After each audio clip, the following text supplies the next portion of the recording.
1,000 thoughts jounced violently in my head in the blink of an eye. I was not sure whether I'd live to tell the story or not.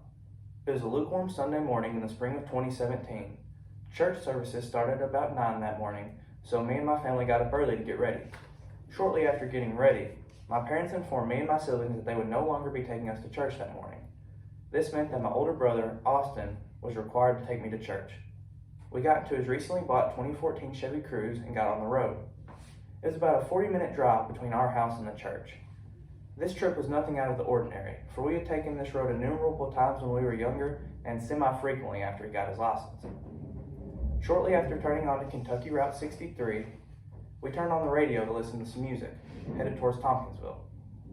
What's important to realize about this road is it's a long stretch in the middle of nowhere, meaning that if something was to go wrong, there was not many people to help. We were making good headway down the road, going about 60 miles an hour. I'll never forget what happened next.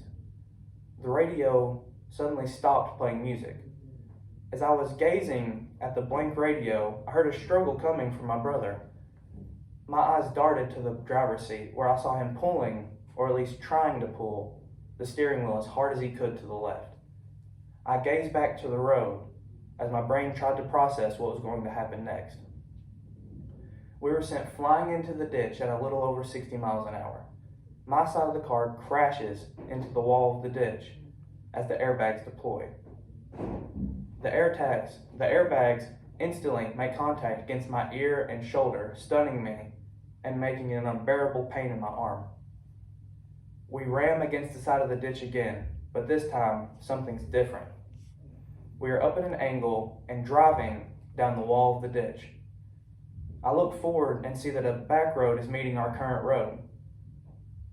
If everything was to go as it was, we would make contact head on with the cement and dirt of the back road. Unless something was to drastically change, we would be in for a possibly fatal accident. But then something strange happened. With the wheel completely stuck, we shot left and went up and out of the ditch, rolling to a stop on the road. After getting off to the side of the road, we examined ourselves to make sure everything was okay. After making sure that my arm was not broken, my brother immediately pulled me in for a hug.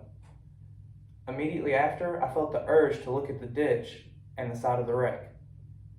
I saw the mess of a ditch, as well as the miraculous shift in movement that pulled us up out of it. In that moment, all I could feel was thankful. Sure, I was scared, but that cowered in comparison to the absolute joy I felt to still be alive. That day, I learned life is important, and everything can change in the blink of an eye. Sure, it still feels like I have a rock in my stomach every time we pass the side of the wreck, and I still get anxious every time my car gets near the white line. But I'm still thankful to be alive more than that. I've learned to cherish every moment, love like there is no tomorrow, and live life to the fullest.